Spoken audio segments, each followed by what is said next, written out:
On this episode, we hear from the filmmakers of Sugarcane, Porcelain War, and No Other Land, recorded before a live audience in Los Angeles.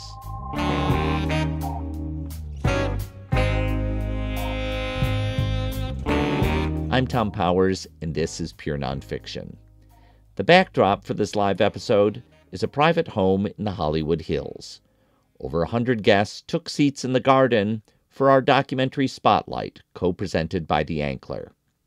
As the sun set, casting shadows of palm trees, I interviewed the teams behind 8 of the year's most celebrated documentaries.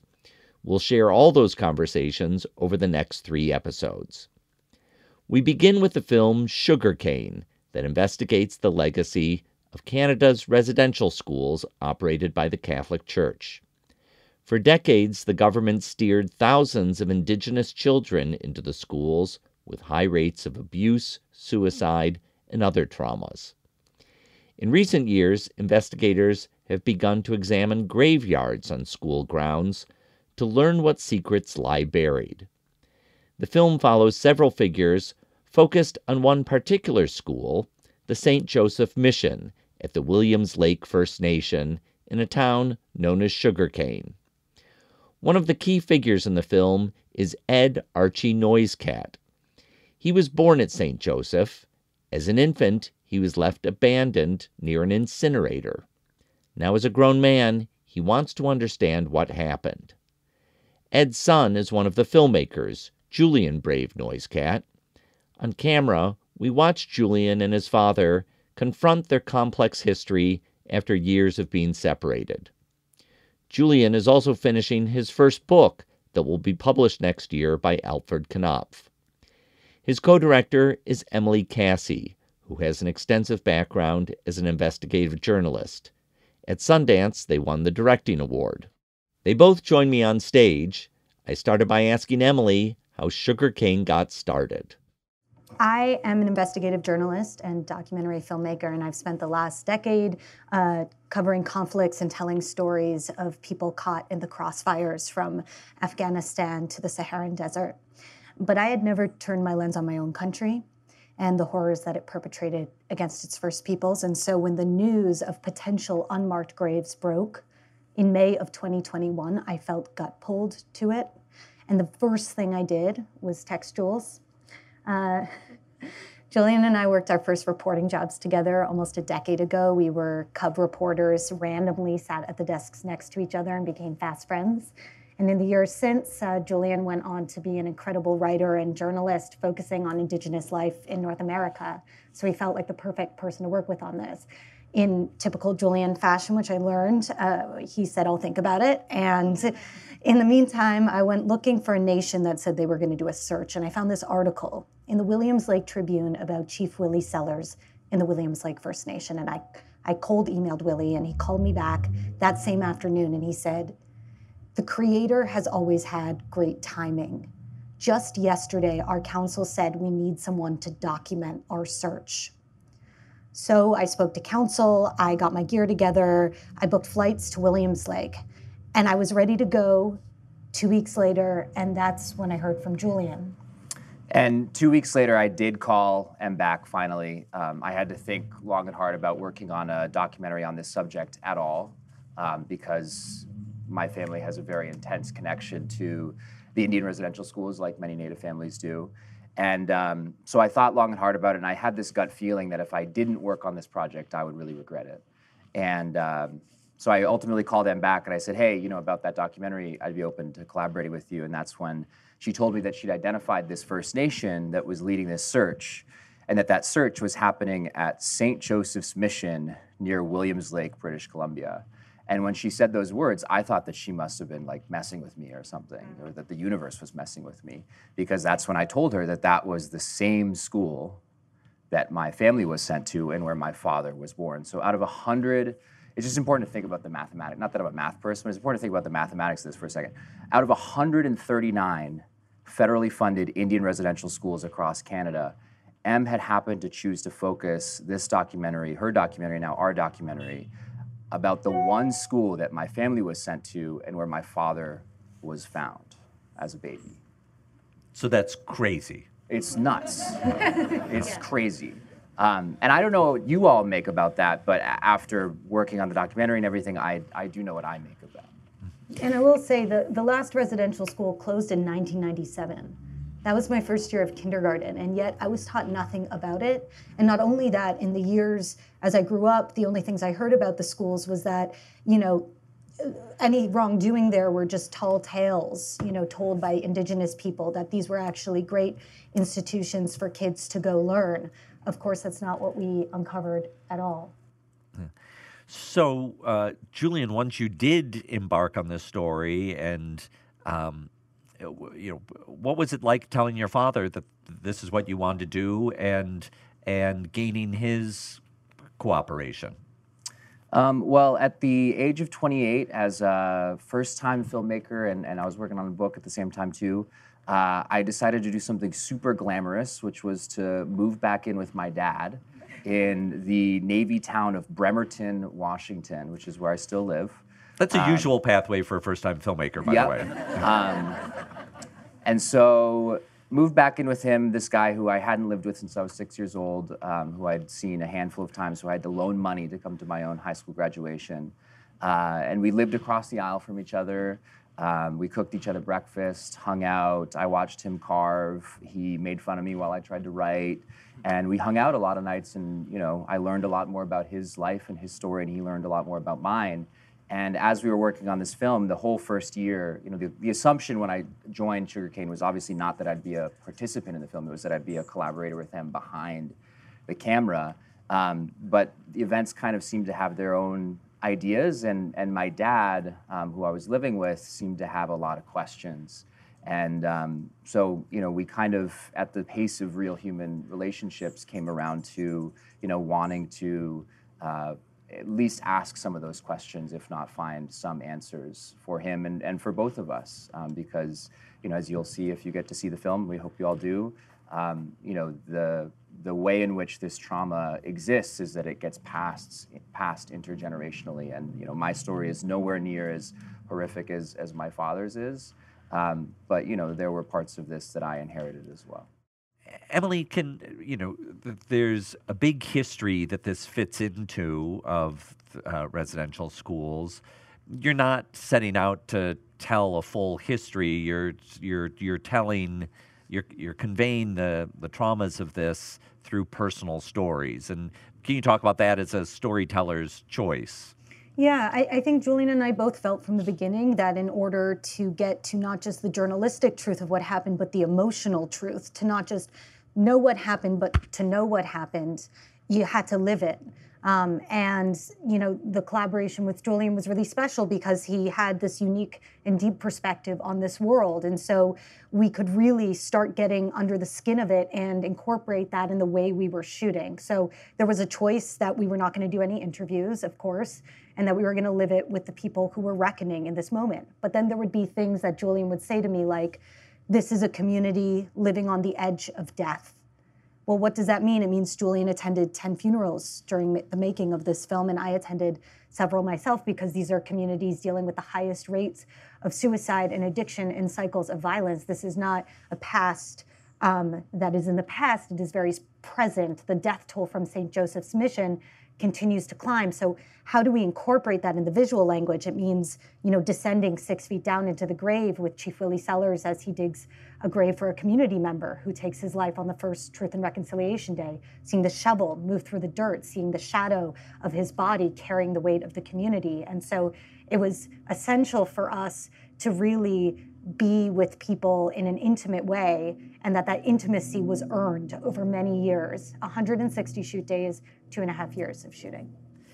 So, Julian, there's a lot of personal discovery that's going on for you, but I'm interested to understand what other kind of contextual discovery there was for you. I mean, how much of this history of residential schools were you still learning as you went along?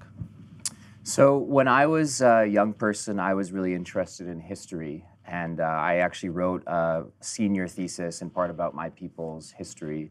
And in that thesis, I kind of wrote about how the schools, in part, not the whole thing, was about how the schools weren't potentially that bad, honestly. I had grown up hearing some stories about the residential school. There was a particular type of story that I would hear once in a long while when I'd go back to the res to visit about babies being put into the incinerator after they were born to be burned with the garbage. And it was not something that I believed. I thought that these were just ghost stories, that these were just res legends, that people were just talking. And you know, as you'll see in the film, we came to find out that this was not only true, but that it was actually a story that existed within my own genealogy, that this was how my father came You into found this a world. newspaper article of Yeah. when your father was born, he was found as a baby near the incinerator. Yeah, and I think I think that part of what the film tries to examine is the way in which that silence and that suppression of this history, is not just something that is existing in sort of right-wing denialist corners of the internet, but it's also something that we internalized as Indigenous peoples, and that is also, part of this process of colonization. And in the lore of Sugarcane, in the very many moments that kind of blew us away, in that article you speak of, the writer in 1959 says, it was the noise of a cat that allowed the night watchman to find Julian's father. And of course, Julian's last name is NoiseCat, no relation to that moment, but it was another moment where this, it felt like there was something else at play. Julian, since the film has been played in theaters from National Geographic this summer, what has that meant to your family and to this whole film? We watch it. It's a process for your father and a process for you and your father. How has that process continued? Well, my dad was the very first person outside of our film team to see the film. He picked me up from the airport. We basically moved to New York to finish the film. And he picked me up from SeaTac, and we drove home, and he smoked a joint and sat on the couch with me and watched Sugarcane. And he was on the edge of his seat. He was crying his eyes out. He was laughing his ass off. And at the end of it, he just told me that he was so incredibly proud, and he thought that it was not just a really amazing treatment of his story, but that he was incredibly proud of it as, an artist. My dad, if you watch the film, my dad's an artist, and because he moved away, I never got to pick up his carving knives. I never picked up his art form. But now, with them, I'm making art in my own way, in our own way, and he's incredibly, incredibly proud of that. We had the opportunity to share the film with the Sugarcane community and the surrounding Indigenous communities of which my family is a part. We did 7 screenings in one weekend. 800 people came and watched the film. By the end of the weekend, there were 2 screens running simultaneously with survivors and participants and members of their family watching. And honestly, I was absolutely terrified that people would not like it, would be traumatized by it. But the way in which the community and my own family has embraced this story has been beyond my wildest dreams. And to take this film now out into the world and to see how other Indigenous peoples, other survivors of these institutions, are reacting to this and are also starting to talk about this history that we have kept inside, that we have suppressed for so long, and for our film to be part of instigating those conversations, it's the greatest honor of my lifetime, without a doubt.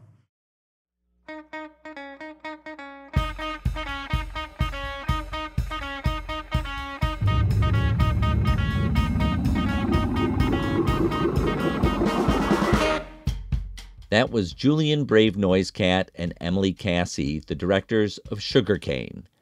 The film is now playing in theaters from National Geographic and will eventually be streaming on Disney Plus and Hulu.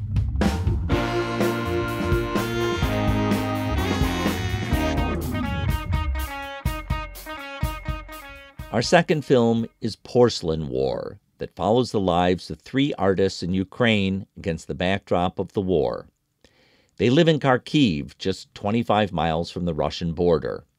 The 2 main figures are Anya and Slava, a couple who collaborate artistically, creating painted porcelain figures inspired by nature. They have a close bond to their friend Andre, who's living by himself after his family has gone into exile. Slava is one of the film's co-directors, working with Brendan Bellomo. Brendan has an eclectic resume of directing shorter works and supervising visual effects, including for Beasts of the Southern Wild. After Russia's escalation of war in 2022, Brendan sent several cameras for the three artists to capture their lives. We see idyllic scenes in nature, but also a view on the war's realities from Slava's perspective as a soldier in Ukraine's defense forces. The film won the Grand Jury Prize at Sundance and is being released theatrically by Picture House. In Los Angeles, I asked Brendan how he connected with his collaborators. Well, one of our producers, who's actually here in the audience today, grew up under Russian oppression. She grew up in communist Poland, and her family became political refugees when they escaped to the United States. And despite that distance from their culture, they tried to remain really tied to it through music and through cinema and through art.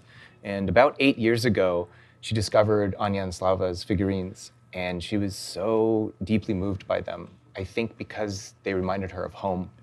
And she showed them to me, and I had never seen anything like them. I thought, how could something so small hold such huge stories? And the four of us began to actually work on a collaboration, on an animation project.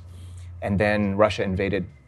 And I called up Slava and I asked him, are you guys okay? What's happening? Like, are you leaving? And he said, no, we're going to stay. And we're going to continue working on art at night. And I asked him, what are you doing during the day? And for the first time, he told me that he was in the Ukrainian Special Forces and that he was training civilians, I mean, peace-loving people, everyday people, farmers and IT professionals and doctors, to fight, to pick up arms. And all of us thought it was almost instinctual that this was such an important story, that there was this resistance of continuing to create art, and at the same time that they felt they had no other choice but to pick up weapons. And so we decided to send cameras into Ukraine.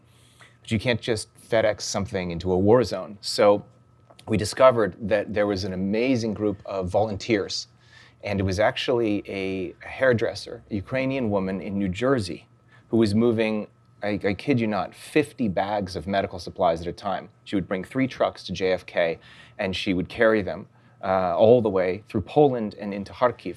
And she said, I'll take the cameras for you. And she brought them into Slava's hands. But they'd never used a camera before, and we were trying to figure out, what do we do? Which, let's just pause right there, because the film is so beautifully shot. That's a shocking fact to hear. Yeah, our cinematographer, Andrei Stefanov, is an oil painter, and he's a miraculous artist, but I mean, he's literally never used a camera. And I was talking with Anya around this time, at the beginning of the war, and I asked her, how are you feeling? And she said something to me. She said, we feel like we're on the moon. We're so alone here. And it reminded me of the Apollo 13 mission. It reminded me of when these astronauts were stranded in their space capsule. That back in Houston on the ground, they had a duplicate of every single piece of equipment they had in that spacecraft. And so for every camera we sent to them, every lens and every mic, we had the same thing in Los Angeles. So my background, I was a teacher at New York University in the film school. And so I created an impromptu film course for them. And every day we would get on Zoom, we would work through it with a translator, and we would learn new things all the time. And at first we thought, this is going to be impossible. And we don't speak the same language. We couldn't sit like this next to each other. We were on these little screens with 6,000 miles between us and 2 cultures separating us. But we realized we were fluent in the universal language of art. So we communicated with pictures and storyboards and photographs, and what they learned, what they risked their lives to stay and record themselves through their eyes is what is in the film. And as you were talking about what you were setting out to do with them, because it does feel there are many different ways to cover wartime, and this film makes a choice to not only show some of what's happening in the front lines through the eyes of Slava and other figures in your film, but also to show this perseverance in making art. And I wonder if you can talk about that choice that you were making about how are we going to make how are we going to tell this story this time? Absolutely. Well, we were all speaking at the beginning of this process, and Anya said, all destruction, it's the same. It's the loss of something. And there's many important stories that show that, what's happening, the destruction in a war, the death. But this film is about the resilience of humanity. It's about people who, even in that time, they want to focus on creating something. They're brave enough to do that. They're brave enough to stay. And it's the goal of totalitarian governments to take cultures and eradicate them. When Russia first invaded, they killed artists, they destroyed universities, they destroyed museums. And with this loss of culture, the only thing you can do is put something new back into the world. And that is a form of resistance that they wanted to show in the film. So it was this process of continuing to live. And there's hope in that. And so the film really focuses on them continuing to live their lives. And even the act of making this film, of recording that story, Slava says something that it's just remarkable to me. He said, picking up a camera, I could make such a greater impact than I ever could picking up a weapon. The film, as I said, had its premiere at the Sundance Film Festival. Anya and Slava were able to come for that. What was that experience like? Well, for us, it was so incredibly emotional. It was absolutely remarkable. The very first time we met was when they stepped off the plane in Park City, Utah. We had made this whole film. We made an entire feature film together, and we just knew each other on this screen. And at first I thought this was this huge disadvantage because we were so distant. It was very challenging. But I realized if I felt so connected to them through just images and their voices and what they were recording, I knew audiences could feel the same way. And at the beginning of the project, we were thinking, okay, maybe we would go. We were planning on bringing a whole crew there. But we were able to send one camera to them. And I thought, I don't know if they would have the wherewithal to record anything. But the footage that they captured, they were so instinctual, taking their artistic abilities and bringing this story in their voice, that we realized this is the best opportunity. Because if we have a whole camera crew here observing us, that could change this conversation. It could change the dynamic. But for them, we wanted to empower them to tell this in their words, with music that they felt this is the music, with visuals that they felt this is the way we see the world. And so when they came to Sundance, I think for them to be able to see that people were truly able to step into their shoes and that this story is really universal. We have had so many Ukrainians that have seen the film and they said, this is really what we're experiencing at our time. But when you look at Porcelain War, you look at what's happening in Ukraine, it's not just a story about Ukraine, it's about all of us. When whatever happens in this war, if Russia wins, that could embolden other nations like, for example, China. They're watching this. They have their targets set on Taiwan. And I was able to go to Taiwan and share this film there with Sundance Asia. And audience members were so incredibly moved by it because that's also a free democratic nation that there's the targets of China are set on them. And you look at Ukraine, this is the largest war in Europe since World War II. That was a free democratic nation that was invaded. And it's so important now more than ever to protect freedom and to protect democracy. And when I was in Taiwan, I learned that there were Taiwanese citizens that traveled into Ukraine and they risked their lives to fight in that war. And I started asking myself, what would make someone do that? What would make someone go, you don't speak the language, you're not from the same background, and you're going to leave your family? And I realized if they thought that it could save their loved ones, they would go in a second. That was in January, but the war is still ongoing. What is life like for Anya and Slava these days? Anya and Slava have been so fortunate to be able to be here sharing their story with audiences and traveling with the film to festivals, to screen it in Congress, in our nation's capital, and have had an amazing ability to have an impact with their voices. And I think it's so important that we have this opportunity to share things like this. But when you look at it on a personal side, Anya was saying a few weeks ago, she said, the first time in 2 years that I've ever been able to fall asleep without thinking this might be the last time I ever go to sleep. That really stuck with me. And on the other side of things, Andrei is our cinematographer, is still in Kharkiv without his family. His wife and daughters luckily are safe in Luxembourg. But he continues training civilians, and the members of Slava's unit, Saigon, they are seeking out whatever missions they can to bring the war to a close, not because they want to be involved in fighting, but because they want to go back to their regular lives. And I think that's just incredibly courageous.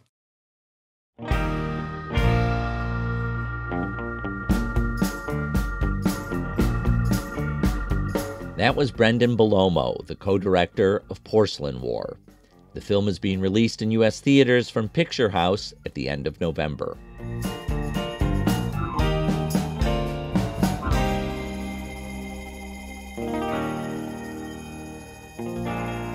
Our final film on this episode is No Other Land, that's made by a collective of 4 directors, 2 Palestinians and 2 Israelis.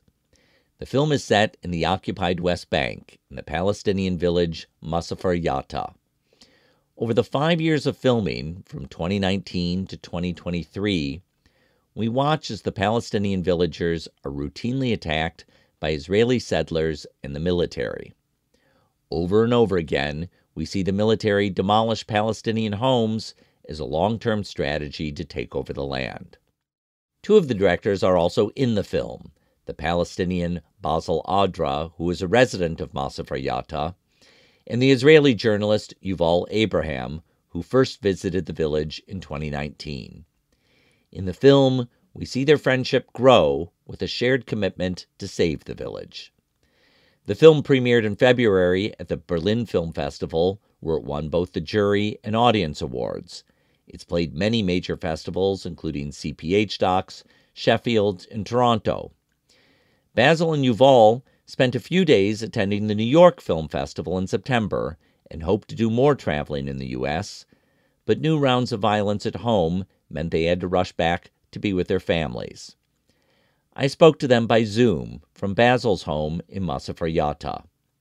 One name you'll hear in this conversation is that of Israel's Minister of National Security, Itamar Ben-Gvir. He's a right-wing settler who now oversees the police in the West Bank. His policies have escalated risk for the filmmakers even more than what's seen in the film. Loyal listeners to Pure Nonfiction may recall that I interviewed Basel and Yuval back in August for episode 199. This follow-up conversation took place on October 14th. Here it is. So to start, I want to say, one of the things that's so striking in this film is to watch a friendship form between the 2 of you, because there are so many pressures that cause Israeli Jews and Palestinians to see each other as enemies rather than as neighbors. I want to understand how you've learned to look beyond those histories of trauma and suspicion in order to form these bonds of empathy. And so, Basel, let me start with you. Your father is a longtime peace activist who has a history of welcoming in Israeli allies and other visitors to Masafer Yatta. What did you learn from him about forging those bonds?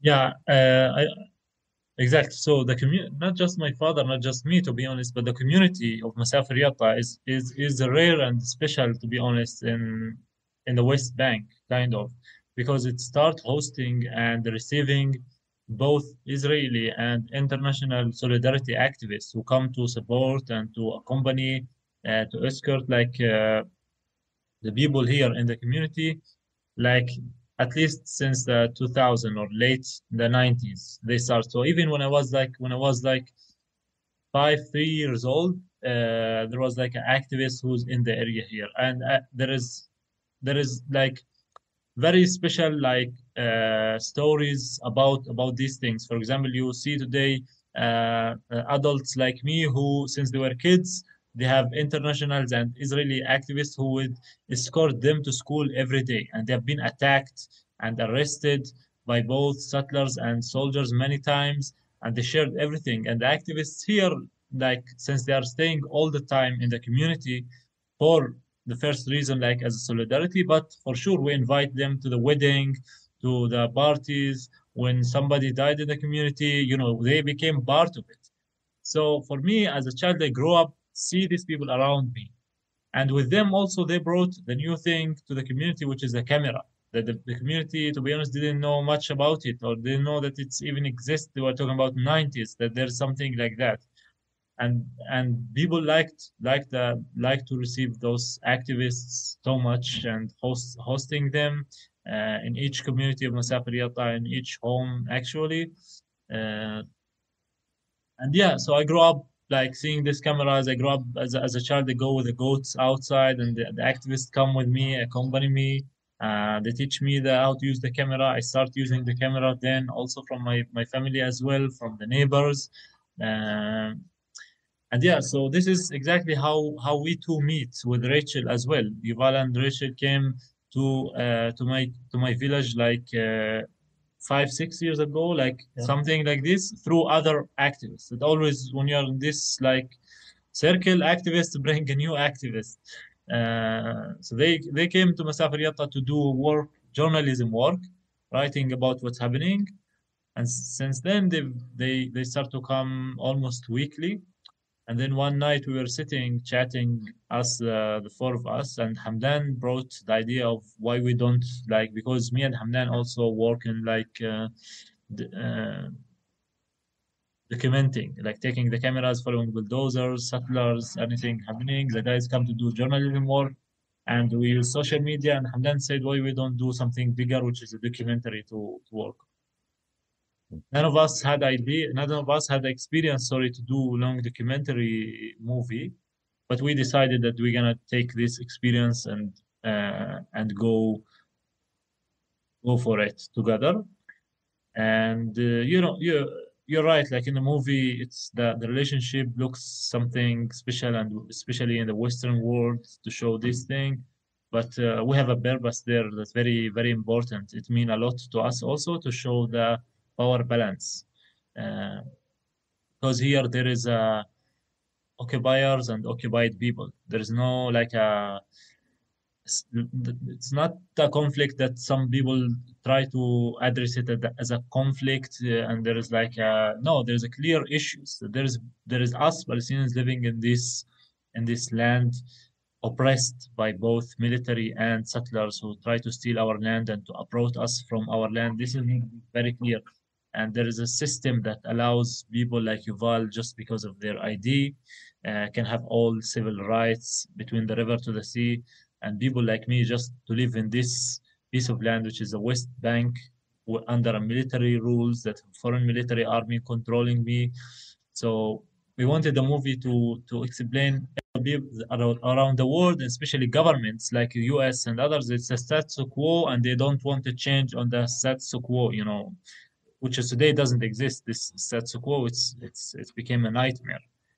So we wanted to show this status quo, that those governments are defending it and saying to Israeli government, oh, hold back the settlers' violence, and but BA should prevent terror attack against Israelis, so the status quo can continue. But can continue until when? When you are like supporting this kind of status quo, and which is like the result of it was like October 7th and what's happening all this year, and which is gonna continue.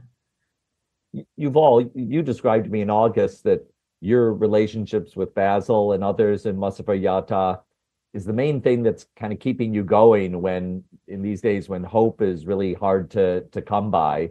And I wonder what do you wish other Israelis could learn from your experiences? I think for me, things really began to change after I studied Arabic, the Arabic language. Most Jewish Israelis don't know Arabic. If they learn Arabic, it's usually you use it as a weapon. Like they learn it for like to go and work in intelligence agencies, or to know the enemy. Like that's the main motivation.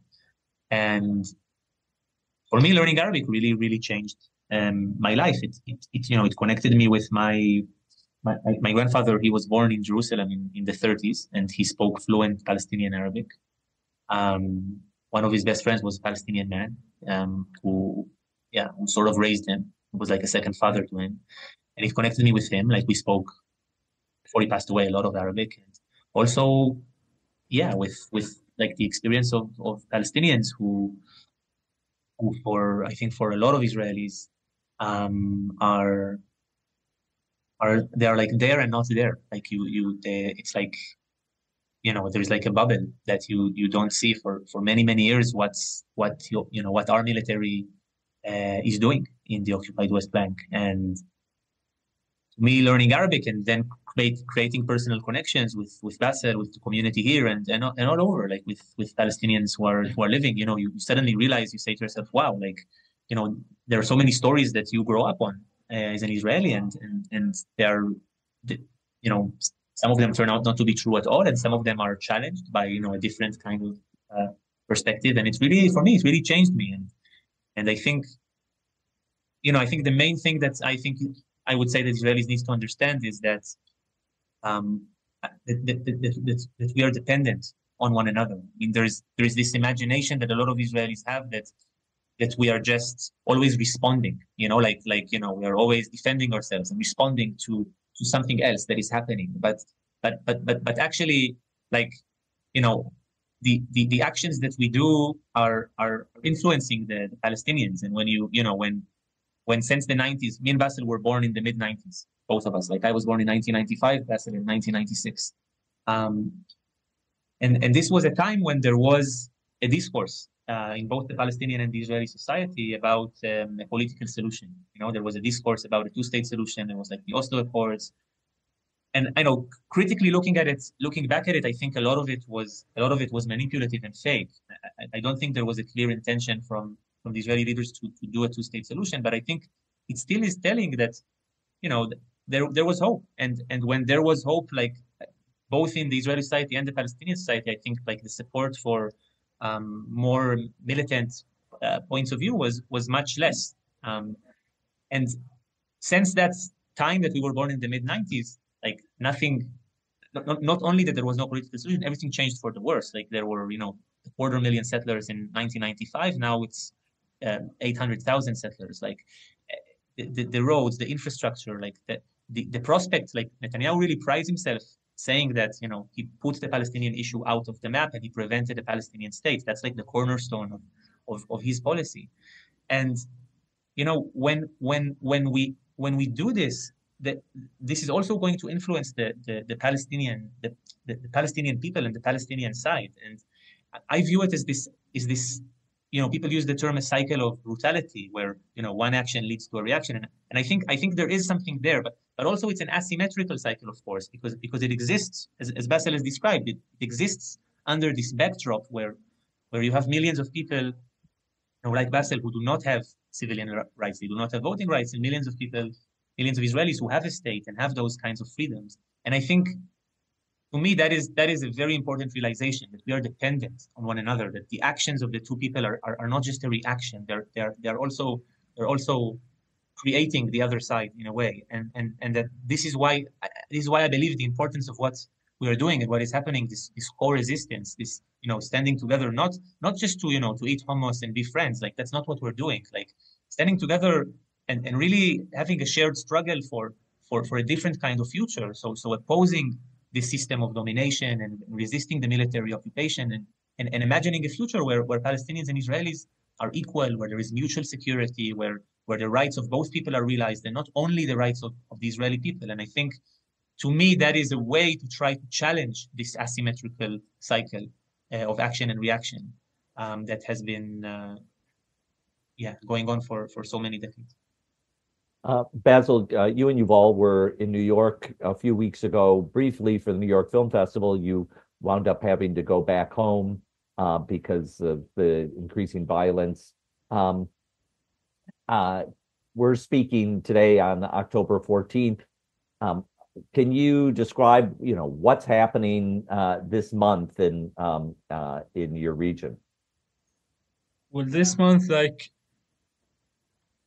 actually, since this past year, everything changed. The reality on the ground has changed so much since the past. Like, we see today so many expanding daily. Now, as we are speaking, settlers are building a new outpost in Masafer Yatta. They're just in this hour building it. And they built, like, so many of these, like, uncounted. I'm not speaking about the numbers that the Israeli government would state publicly, and it got condemnations from here and there, is something like, other than that, this expanse of this outposts happened like in this past year so much and so crazy. We don't have like a clear number, but it's really crazy, and tens of them around the West Bank happening. And settlers used the power that they are in the military today. So a lot of these settlers are today with uniforms. So they come, for example, to destroy water wells, blocking roads, chasing shepherds, or even like arresting shepherds and torture them. We saw also like deporting of activists, mainly international activists, like illegally to Jordan. So the police will collaborate with these soldiers, settlers, and take activists without bringing them to the court to the Jordan, like to ban them from entering here again. And that's like, it was published by Ben Gvir on his social media account last week. There was two German activists arrested from here, from my village, and they deport them to Jordan. The police made a special unit. Ben Gvir, who is like the head of the police, made a unit now that is, their task is to find the activists in Masafer Yatta and in other regions, internationals who are spreading solidarity. And yeah, it's like a special unit, Yeah. right? Yeah. And today there is the olive trees season, which is also publicly was said by Ben Gvir to prevent it. He's just using these words to get more influenced by right-wing Israelis. But on the ground, the Israeli military, Israeli police, Israeli settlers are doing it. There is today daily attack on farmers that goes to pick their olive trees. There is daily of cutting like olive trees that have been planted since 60, 70 years ago. Yesterday, just in the northern, like in Salfit, it's north of West Bank, they cut like hundreds of these trees, and big trees with a fruit on it. So to really destroy the economy of those families. I mean, and you have the raids that's happening in northern West Bank, Jenin, Tulkarem, and there's different massacres happened there under the shadow of what's happening on Gaza and Lebanon. Districts on movement became nightmare for us Palestinians in the West Bank. Each city, each village has a gate today, checkpoints. A lot of time they also stop people on the highway to prevent them from moving. Dehumanization, like we have so many dehumanization of Palestinians at checkpoints when they get arrested, even in their homes, when the army invaded during the night. I mean, everything totally changed to the worse. Yuval, the film is about to reach American audiences in theaters. And I wonder what you hope American audiences will take away from this film, and what you hope they'll understand about the role that the United States has to play in this. Yeah, for me, it's new to think about the American audience because I'm used as an Israeli journalist. I feel, for many years, my responsibility is the Israeli society, and I've been working in Israel and, writing it mainly in Hebrew and trying to make change from inside the Israeli society. But I think definitely the U.S. foreign policy has been extremely harmful to what anybody who wants a political solution, people like me and people like Basel, Israelis and Palestinians who believe the occupation is unjust and needs to end and believe in a future of equality. Like, the foreign policy has actually not empowered us. It has empowered the other people who have the views of continuing the occupation, or a view of a domination of one people over the other. And I think that this is why it's so important that the foreign policies will change. Like, I ask myself, why does the United States not recognize a Palestinian state, for example? Why, since the 70s, almost every UN Security Council resolution decision that could have placed some pressure to stop the settlements, to create a Palestinian state, has been vetoed by the US, has been prevented? Why there is this unconditional, really with no red lines? Like, okay, you don't want to abandon Israelis completely, and that's understandable, but like, no red lines, like 14,000, 2,000-pound bombs that are, dropped, and just now, like, the images that are that are coming out of Gaza, like just seeing the people burn to death, like children, like their flesh melting, like how it's not justified. And you have a lot of power to change these policies. And sure, if you do it, people will say that's, this is against the Israelis, and there will be all of this propaganda. But I'm speaking now as an Israeli. Like, first of all, the priority now, I think, should be the security of Palestinians, because they're really insecure, especially in Gaza. They're really tens of thousands of people are dying. So it's not only the security of Israelis, we should think about the security of Palestinians as well. But because security is mutual, and this is the key point, because the Israelis cannot be secure if Palestinians are not free, then what the US is doing is actually also, in the long term and in the short term, harming the security of Israelis as well. And this is why it's so wrong and twisted. And I think it's in the best interest of everybody who lives between the river and the sea to see a change in this foreign policy. And we are, rooted here. Change is not going to come from within, not at this point. I hope it will one day. We're working to do that, but not at this point. If we don't get a change outside, especially from the US, like, it will destroy all of our lives. Really, it's horrible, and it really needs to change. It has never been, I believe, more urgent than it is right now.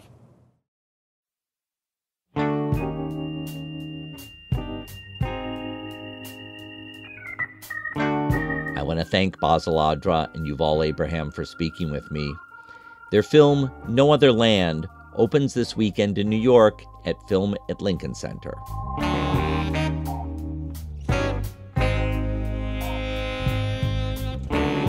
Our next Documentary Spotlight live event will take place in London, England on November 22nd. If you'd like to follow what we're doing, please subscribe to our newsletter, Doc Voices, written by Bella Racklin. You'll find it on Substack. If you want to advertise to our 40,000 readers, send an email to listen@purenonfiction.net. Thanks to our team, series producer Hannah Nordenswan and web designer Cross Strategy. Our theme music is composed by Andre Williams, and our executive producer is Raphael Nehausen. I'm Thom Powers. Follow us on Instagram and visit our website at purenonfiction.net.